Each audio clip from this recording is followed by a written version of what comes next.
We dismiss history at our peril. Liberty Nation Radio with Mark Angelides.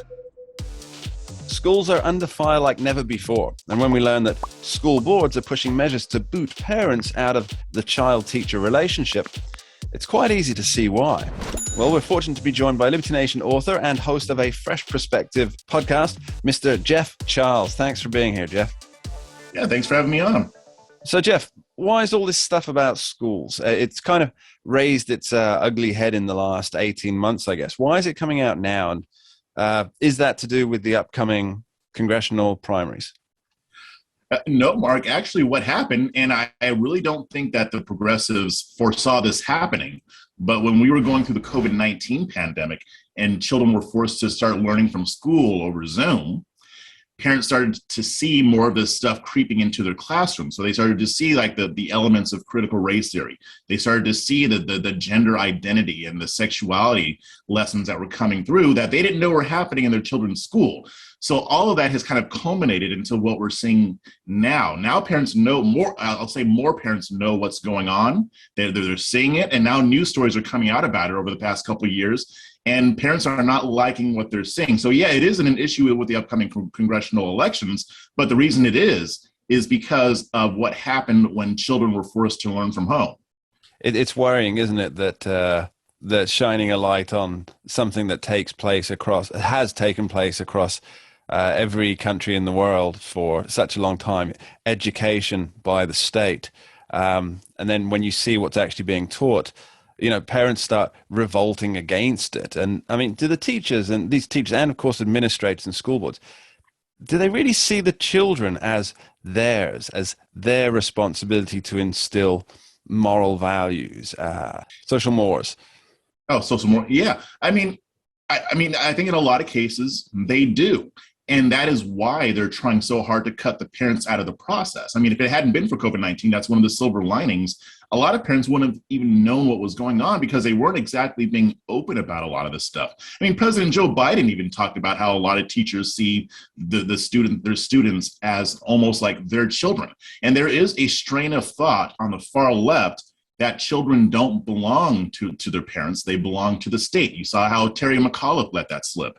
And others have done the same since. Joy Reid, same thing. They believe that parents shouldn't have much of a say. Hillary Clinton, it takes a village. It takes a village, yeah. And it's funny because the way she uses that quote is not the way it was really intended. But yeah, these people think that children belong to the state more than the parents. And parents are basically just supposed to be caregivers. Yeah, it's a worrying thought, isn't it? It's really harkens back to the idea of the communist ideals, where the child should be raised by the state to become a good communist, and the parents are really just there to take care of the aspects that the state can't or doesn't want to at that time. Now, it's no surprise, I guess, Jeff, that the number of children being homeschooled in America has literally gone through the roof. Can you give us the latest numbers on that? Yeah. So according to the U.S. Census Bureau, the number of parents that have decided to homeschool, it rose from 5.4% before the pandemic to 11.1% after the spread of COVID and the subsequent lockdown orders. So that's almost double. Among Black parents, it went from 3.3% of Black families before the pandemic, and it rose to 16.1% by the fall of 2020. So these are some crazy numbers, and I can see why that's a revolution, Jeff. That is a revolution. It really is nothing less than an educational revolution, Mark. I mean, and this doesn't even account for the number of children going to private schools now, charter schools. Those numbers have also gone up. So the public school system is very worried. As you can imagine, the teachers' unions aren't very happy. There's a reason why Biden is attacking charter schools right now.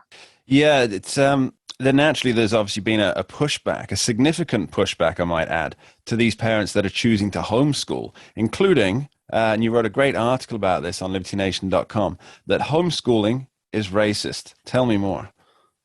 Yeah. So they wrote this article, and I've been seeing them talk about this on the interwebs and on social media about how homeschooling supposedly has some racist roots. But Mark, we've seen this over and over again. Whenever the progressives want to promote an agenda or advance an idea or to attack an idea, they always use Black people. They use people who look like me to promote that. So of course they're going to call it racist because they want to turn people off from it. And there was some truth to what they were saying, because some people did decide to homeschool because they didn't want their white kids being around Black children. But that's not necessarily the overall genesis of the movement, and nobody's homeschooling because they're racist nowadays. I mean, one of the reasons that Black parents have cited for pulling their kids out of public schools is the racism that their kids went through at these public schools. So the assertion is absurd on its face, but again, they have to find a way to push back against this because they've become desperate now. All right, Jeff, what's the end game here? Why are schools pushing so heavily for critical race theory, or to have critical race theory injected through various aspects of the curriculum, not being taught critical race theory itself? Why are they doing this? And why do they want to keep the parents away from this, in your opinion? Yeah, my thinking, Mark, is that they want to create a new generation of activists. The progressive faction of the Democratic Party right now, it's very loud and it has some influence, but they don't have enough members to really make a difference. If you notice, whenever there's a bill and stuff gets cut out of it, it's always the far left progressive stuff that gets cut out, like the Build Back Better and the others. I think what they're trying to do is to secure political power for themselves in the future.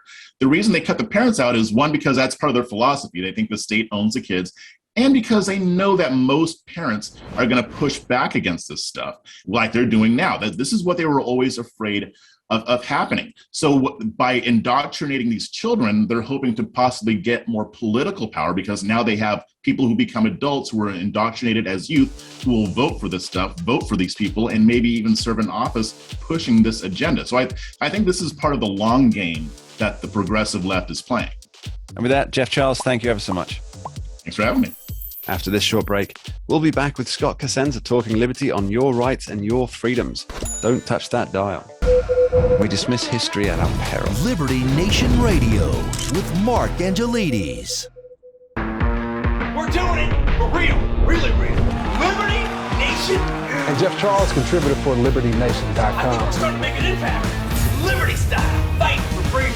Daily tracking poll sponsored by Liberty Nation for Thursday. Mentioned by Dan Bongino, Rasmussen, Jordan Peterson, and I others. can do it again if you want me to. Cited in Mark Levin's American Marxism. I think we're starting to make a really big impact. Get noticed. We're doing it. Rock on. I'm gone.